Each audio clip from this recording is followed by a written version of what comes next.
આયુષ ક્ષેત્રમાં વિકાસ અને આયુર્વેદિક શિક્ષણ તથા સંશોધનને રાષ્ટ્રીય સ્તરે વેગ આપવા માટે બજેટ 2026-27માં કેટલી નવી all India institute of Ayurveda સ્થાપવાની જાહેરાત કરવામાં આવી છે? 3 સંસ્થાઓ. પશુપાલન ક્ષેત્રે આરોગ્ય સેવાઓ સુધારવા અને ખાનગી ક્ષેત્રમાં વેટરનરી હોસ્પિટલો સ્થાપવા માટે અપાતી લોન લિંક્ડ સબસિડી દ્વારા વેટરનરી પ્રોફેશનલ્સની સંખ્યામાં કેટલો વધારો કરવાનું ભવિષ્યનું લક્ષ્ય છે? 20,000થી વધુ. ઓરેન્જ ઇકોનોમીને પ્રોત્સાહન આપવા અને યુવાનોમાં ડિજિટલ ક્રિએટિવિટી વધારવા માટે બજેટમાં દેશની કેટલી માધ્યમિક શાળાઓમાં એવીજીસી એટલે કે animation visual effects content creator lab સ્થાપવાની યોજના છે? 15,000 શાળાઓ. એનિમેશન અને ગેમિંગ ક્ષેત્રે ઉચ્ચ કૌશલ્ય નિર્માણ માટે માધ્યમિક શાળાઓ ઉપરાંત દેશની કેટલી ઉચ્ચ શિક્ષણ કોલેજોમાં પણ અત્યાધુનિક સુવિધાઓ ધરાવતી એવીજીસી કન્ટેન્ટ ક્રિએટર લેબ્સ બનાવવામાં આવશે? 500 કોલેજો. ઉચ્ચ શિક્ષણ અને ઉદ્યોગો વચ્ચે સીધો સમન્વય સ્થાપિત કરવાના ઉદ્દેશ્યથી મુખ્ય ઔદ્યોગિક અને લોજિસ્ટિક કોરિડોરની નજીક ચેલેન્જ રૂટ દ્વારા કેટલી નવી યુનિવર્સિટી ટાઉનશીપ બનાવવાની દરખાસ્ત છે? 5 ટાઉનશીપ. ઉચ્ચ શિક્ષણમાં અને ખાસ કરીને વિજ્ઞાન, ટેકનોલોજી, એન્જિનિયરિંગ અને ગણિત એટલે કે સ્ટેમ સંસ્થાઓમાં વિદ્યાર્થિનીઓની સુરક્ષિત ભાગીદારી વધારવા માટે ભૌગોલિક રીતે કયા સ્તરે નવી ગર્લ્સ હોસ્ટેલ સ્થાપવામાં આવશે? દરેક જિલ્લામાં. પ્રતિ જિલ્લો. પ્રવાસન અને હોસ્પિટાલિટી ક્ષેત્રે ઉદ્યોગ અને શિક્ષણ વચ્ચે સેતુ પૂરો પાડવા માટે વર્તમાન national council four hotel management and catering ટેકનોલોજીને અપગ્રેડ કરીને કઈ નવી રાષ્ટ્રીય સંસ્થા બનાવવામાં આવશે? National institute of hospitality. નમસ્કાર મિત્રો, તમારું સ્વાગત છે અમારા ચેનલ ગેડિયા ગાઈડન્સ પર. આજના આ વિડીયોમાં આપણે ખૂબ જ મહત્વપૂર્ણ વિષય ભારતનું બજેટ 2026-27 પર આધારિત most important questions and answers ભાગ 4 જોવા જઈ રહ્યા છીએ. મિત્રો, દરેક સ્પર્ધાત્મક પરીક્ષામાં બજેટમાંથી સીધા પ્રશ્નો પૂછાતા હોય છે અને ઘણી વખત નાના મુદ્દાઓ પણ બહુ મહત્વના બની જાય છે, એટલે વિડીયોને સ્કીપ કર્યા વગર અંત સુધી જરૂર જોતા રહેજો. ભારતના ઐતિહાસિક અને પ્રવાસન સ્થળો પર ગુણવત્તાપૂર્ણ માર્ગદર્શન પૂરું પાડવા આઈઆઈએમના સહયોગથી 12 અઠવાડિયાના તાલીમ અભ્યાસક્રમ દ્વારા કેટલા ટુરિઝમ ગાઈડ્સને અપસ્કિલ કરવાની પાયલટ યોજના છે? 10,000 ગાઈડ્સ. ભારતના તમામ નોંધપાત્ર સાંસ્કૃતિક, આધ્યાત્મિક અને ઐતિહાસિક વારસાના સ્થળોને ડિજિટલ સ્વરૂપે લાંબા સમય સુધી સાચવવા અને દસ્તાવેજીકરણ કરવા માટે બજેટમાં કઈ નવી રાષ્ટ્રીય કક્ષાની ગ્રીડ સ્થાપવામાં આવશે? Digital knowledge grid. સ્થાનિક રોજગારીને પ્રોત્સાહન આપવા અને પ્રાદેશિક અર્થતંત્રને વેગ આપવાના ઉદ્દેશ્યથી કેન્દ્રીય બજેટમાં સમગ્ર દેશમાં કુલ કેટલા ઇકો ટુરિઝમ અને હેરિટેજ સર્કિટ વિકસાવવાની જાહેરાત કરવામાં આવી છે? 50 સર્કિટ. ગ્રામીણ વિસ્તારોમાં ખેડૂતોની સમસ્યાઓ ઘટાડવા અને પાકની સચોટ આગાહી અને ભાવ સ્થિરીકરણ માટે રાષ્ટ્રીય સ્તરે કઈ આધુનિક ટેકનોલોજી આધારિત નવી કૃષિ ડિજિટલ પ્લેટફોર્મની રજૂઆત કરવામાં આવી છે? એઆઈ આધારિત પ્લેટફોર્મ.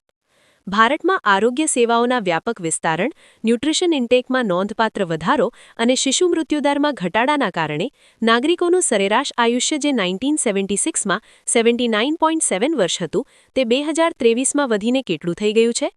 70.3 વર્ષ. રાષ્ટ્રીય શિક્ષણ નીતિ એટલે કે એનઈપી 2020 અંતર્ગત ઉચ્ચ શિક્ષણમાં 100% એફડીઆઈની મંજૂરી આપ્યા બાદ કૌશલ્ય અને જ્ઞાનના આદાન પ્રદાન માટે કેટલી વિદેશી શૈક્ષણિક સંસ્થાઓ ભારતમાં પોતાના કેમ્પસ સ્થાપવા જઈ રહી છે? 15 વિદેશી સંસ્થાઓ. ઉચ્ચ શિક્ષણ અને કૌશલ્ય વિકાસ તાલીમમાં વિદ્યાર્થીઓની પ્રગતિ અને એકેડેમિક રેકોર્ડને ડિજિટલી ટ્રેક કરવા માટે દરેક વિદ્યાર્થીનું કયું કાયમી ડિજિટલ આઈડી જનરેટ કરવામાં આવે છે? અપાર આઈડી. પાયાના શિક્ષણ માટે ચાલતા નિપુણ ભારત અભિયાન અંતર્ગત શાળાઓમાં વિદ્યાર્થીઓની યોગ્યતા અને કૌશલ્ય ચકાસણીની કામગીરી સુનિશ્ચિત કરવા માટે કઈ રાષ્ટ્રીય આકાસણી સિસ્ટમનો ઉપયોગ થાય છે? પરખ.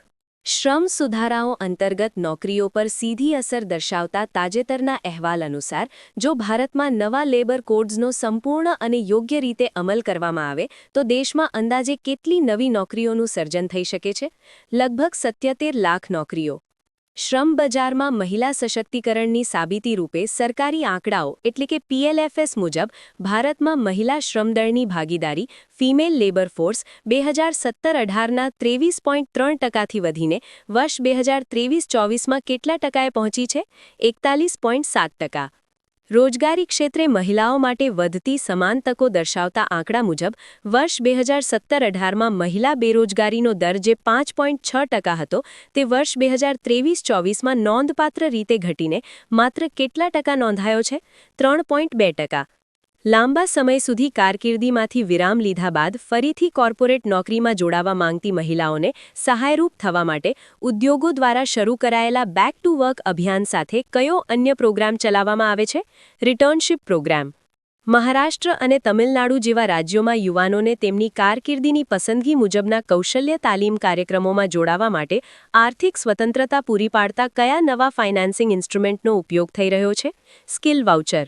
નેશનલ સ્કિલ ડેવલપમેન્ટ કોર્પોરેશન દ્વારા કૌશલ્ય તાલીમ સંસ્થાઓને અપાતા ભંડોળને વિદ્યાર્થીઓની સફળ નોકરી અને પ્લેસમેન્ટના પરિણામો સાથે સીધું જોડતા નાણાકીય સાધનનું નામ શું છે? Skill impact bond. ગ્રામીણ ગરીબ યુવાનોને તેમની આજીવિકા સુધારવા માટે રોજગારીલક્ષી તાલીમ આપવા અને તેમને ઔપચારિક નોકરીઓમાં મૂકવા માટે રાજ્ય દ્વારા સંચાલિત કયા કૌશલ્ય વિકાસ કાર્યક્રમનો મોટા પાયે અમલ કરવામાં આવે છે? DDU-GKY.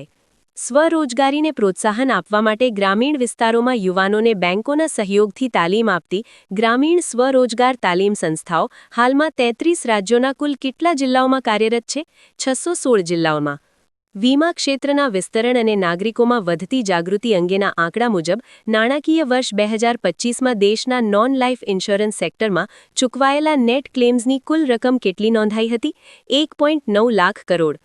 અટલ પેન્શન યોજના અને નેશનલ પેન્શન સિસ્ટમ દ્વારા વૃદ્ધાવસ્થાની આર્થિક સુરક્ષા સુનિશ્ચિત થતાં નાણાકીય વર્ષ 2025માં APYના નોંધાયેલા કુલ સબસ્ક્રાઇબર્સની સંખ્યા વધીને કેટલી થઈ ગઈ છે? 641.3 લાખ. સ્ટ્રીટ વેન્ડર્સ અને નાના ફેરિયાઓને આત્મનિર્ભર બનાવવા શરૂ કરાયેલી PM સ્વનિધિ યોજના હેઠળ ઓક્ટોબર 2025 સુધીમાં 55.45 કરોડ જેટલા લોન એકાઉન્ટ્સમાં કુલ કેટલી રકમનું ધિરાણ વિતરિત કરવામાં આવ્યું છે? 36.18 લાખ કરોડ. PM મુદ્રા યોજના અને સ્વનિધિ જેવી માઇક્રો ક્રેડિટ યોજનાઓમાં મહિલા સશક્તિકરણનું ઉત્તમ ઉદાહરણ જોવા મળ્યું છે, જેમાં વિતરિત કરાયેલી કુલ માઇક્રો લોનમાંથી કેટલા ટકા લોન એકલી મહિલા સાહસિકોને અપાઈ છે? 69%. માનસિક સ્વાસ્થ્ય સેવાઓના વિસ્તરણ માટે દેશમાં નિમહેન્સ 2ની સ્થાપના કરવાની જાહેરાત કરાઈ છે. તેની સાથે રાંચી અને તેજપુર ખાતે આવેલી કઈ સંસ્થાઓને આધુનિક બનાવી અપગ્રેડ કરવામાં આવશે? Mental health institutes. સંવેદનશીલ વસ્તી માટે અણધાર્યા મેડિકલ ખર્ચ અને અકસ્માતોના પડકારને પહોંચી વળવા માટે દેશભરની જિલ્લા હોસ્પિટલોમાં કયા પ્રકારના નવા આધુનિક કેન્દ્રો એટલે કે એમર્જન્સી ટ્રોમા કેર સ્થાપવાની બજેટમાં જાહેરાત કરવામાં આવી છે? Emergency trauma care. દિવ્યાંગજનોને રોજગારીની સમાન તકો પૂરી પાડવા અને તેમને આત્મનિર્ભર બનાવવા શરૂ કરાયેલી દિવ્યાંગજન કૌશલ યોજના હેઠળ મુખ્યત્વે કયા આધુનિક ક્ષેત્રોમાં કસ્ટમાઇઝ્ડ તાલીમ આપવામાં આવશે? IT, hospitality.